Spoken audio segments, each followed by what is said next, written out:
Привіт! Це не третя лагуна. А значить, я хочу трохи розширитись на Ютубі і зробити кілька серій по цьому автомобілю. Це Audi A5 83-го року. Це купе і це автомобіль для американського ринку. І мені випала, я б сказав, честь відновити його. Причому відновити повністю, тому що, як ти розумієш, автомобілю більше 40 років і міняти тут доведеться досить багато. Я вже трохи поколупався у іржі, її тут небагато, у порівнянні навіть з сучасним вагом, її тут зовсім небагато, хоча є кілька наскрізних дірочок, але це не проблема. Трохи хочу розповісти про цей автомобіль. Audi S5 83-го року. Він бере своє коріння з ралі групи Б. Якщо ти не знаєш, що це, погугли, це дуже цікава річ. Це автоспорт, який навіть за кількістю глядачів випередив Формулу-1. І, до речі, деякі люди вважають, що саме боси Формули-1 приклали свої руки для того, щоб групу Б закрили. Можливо, це так, але там були свої нюанси, і якщо тобі цікаво, я можу зробити окремий випуск саме про ралі групи Б, тому що це той вид автоспорту, де були зняті майже усі ліміти, майже усі заборони. Автомобілі виходили на старт з двигунами потужністю більше 500 кінських сил. Це той вид спорту, який, до речі, дав початок Audi Quattro. Саме у ралі групи B завершили свою кар'єру задньоприводні автомобілі. І на старт вже навіть у 83-му і на початку 84-го року почали виходити автомобілі повноприводні. Це той вид спорту, коли на решітці радіатора знаходили відірвані пальці вболівальників. Тому що вболівальники просто хотіли доторкнутися до цих автомобілів. Я б навіть сказав, до цих монстрів. Це той вид спорту, коли вболівальникам ламали ноги, і потім вони знаходили пілотів і казали їм дякую за те, що саме ти зламав мені цю ногу, я тепер це ніколи не забуду. Вболівальники просто скаженіли. Вони стояли побіч від дороги і, як я вже казав, хотіли просто навіть доторкнутися до автомобіля. Це було просто щось неймовірне. Ну, а тепер кілька слів, що я все ж таки буду робити по цьому автомобілю. Іржа. Це номер 1. Її вже робили, тут вже є шпаклівка, я частково її вже віддер. І... віддер? Чи є таке слово? Зняв. Окей. І під шпаклівкою є іржа. Тобто ті, хто накладав цю шпаклівку, не ізолювали повністю іржу, і вона почала далі гризти, їсти цей автомобіль. Друге. Колеса і диски. Вони, в принципі, більш-менш в нормальному стані, але я хочу їх відновити, я хочу нормально їх пофарбувати. Це оригінальні диски, і вони круто виглядають. Третє. Елементи кузова. Ось ці, наприклад, накладки, вони пластикові, і фарба частково вже почала злазити з них. Я буду їх знімати, перефарбовувати і ставити назад. Ліхтарі доведеться замінити, тому що вони повністю потріскалися, їх намагалися замазати суперклеєм. Виглядає це реально жахливо. Лакофарбове покриття також потребує відновлення, особливо на капоті, трохи на даху. Лак почав злазити, машині 40 років. Це нормально для такого стану. І на цьому місці мікрофон сказав дякую за увагу, до побачення. Тому далі буду озвучувати окремо. Під капотом маємо таку картину. Рядна п'ятірка, місця дуже багато. Зараз такого вже не побачиш на сучасних автомобілях. Маємо деякі сліди корозії, зовсім невеличкі, і вони ніяк не впливають на силову конструкцію. Ось тут. Також маємо газову установку. Ось тут редуктор у нас. Ну і маємо досить незвичну компоновку, як для сучасних автомобілів. Маю на увазі радіатор, його розміщення і акумулятор зліва зверху. Також я вже зробив ревізію деяких патрубків, вони просто полопалися, тому вони будуть замінені на нові. Якщо знайду, то на оригінальні. Як ні, то просто виберу з того, що знайду. Ну і кілька слів про фари. Маємо відбивачі в дуже поганому стані, і світла вони нормально не дадуть. Оригінальні знайти майже нереально ніде в світі. І якщо вони є, то просто по якимось скаженим цінам. Можливо, вони будуть замінені на білет модулі. Я маю на увазі самі лампи. Ну і ще трошки корозії. Ось тут на капоті він просто відвалився.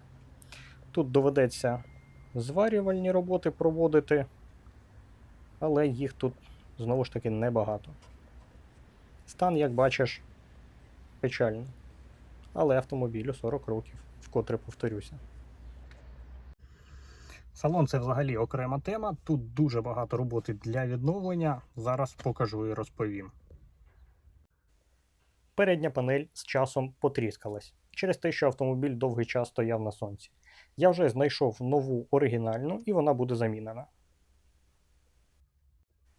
Маємо механічну коробку перемикання передач на 4 швидкості. Центральна консоль у мінімалістичному стилі, як це було модно у ті роки. Ну і що прикольно, маємо ось таку модельку. Це таке саме купе, тільки Quattro. Модель, яку я буду реставрувати, тобто в якій я зараз сиджу, це ще не Quattro. Ну і трохи слів про кермо. Воно у жахливому стані, але покажу його трохи пізніше. Салон, панель приладів. Все зрозуміло. Ось так виглядає кермо без жахливого чохла.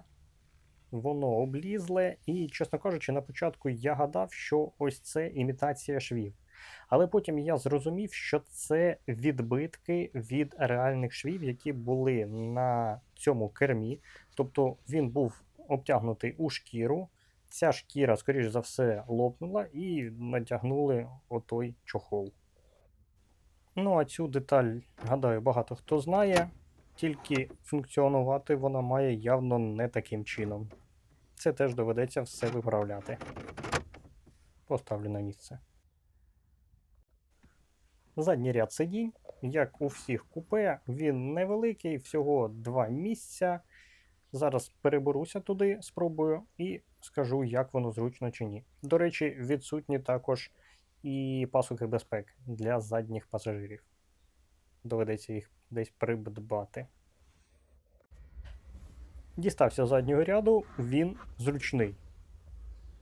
Трохи занизька стеля, але сидіти зручно. Реально зручно. Карти дверей також потребують реставрації або заміни. Ось це явно пропалили цигаркою. Не вистачає ручки піднімання скла. Ну і ось ця обшивка схожа на неоригінальну, тому що в оригіналі ромб, якщо не помиляюся, має бути. Щось мені підказує, що так не має бути. Сидіння водія теж під реставрацію. Сидіння пасажира в кращому стані. Ну а ручку таке відчуття, що хтось реально гриз. Можливо, дуже хотів вийти. Стеля дуже брудна, особливо на відео це видно. Ручку теж потрібно краще закріпити. Плафони, мабуть, плафон ось той, мабуть, працює. Сподіваюся на це. Ну і те, що зараз вже не зустрінеш перед очима, просто ось так у сучасних автомобілях. Попільничка. Ще одна цікава річ. Відкриваємо багажник. Там напис купе. І тут у нас стоїть газовий упор. Ось так. 83 рік. Багажник невеликий і дуже багато місця в ньому займає газовий балон. Тут наче все окей. До речі, навіть колесо запасне сюди можна впихнути. Вон воно зліва. А судячи з того, що я бачу на внутрішній частині кришки багажника, скоріш за все тут стояв спойлер, який кріпився у 4 місцях. Його прибрали, а місця, де він стояв, дуже погано зробили. Ось вони, їх видно. Також тут почав облазити лак, ну і трохи вище вон фарба також полізла.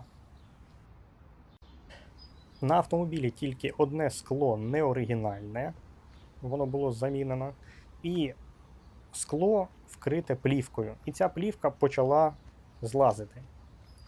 І або цю плівку доведеться повністю зняти, або шукати нове скло. Звичайно, краще б ця плівка просто знялася. Можливо, колись це було тонування.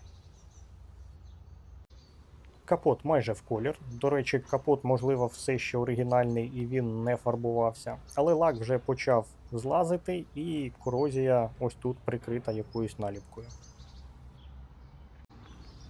Робіт по автомобілю дуже багато. Багато чого потрібно замінити, багато чого потрібно знайти, багато чого потрібно відремонтувати. Але це буде цікаво. Якщо тобі буде цікаво почути розповідь про ралі групи Б, я зроблю окремо відео. Ти можеш написати про це у коментарях. Це реально дуже класний вид спорту, який, на жаль, вже не існує. Те версії, які ми маємо зараз, воно ніяк не йде у порівнянні з ралі групою Б. Якщо тобі цікаво, став лайк. Дякую за те, що додивився до кінця. А у мене попереду багато роботи. Буду тобі вдячний за підтримку у вигляді лайку, а також підписки.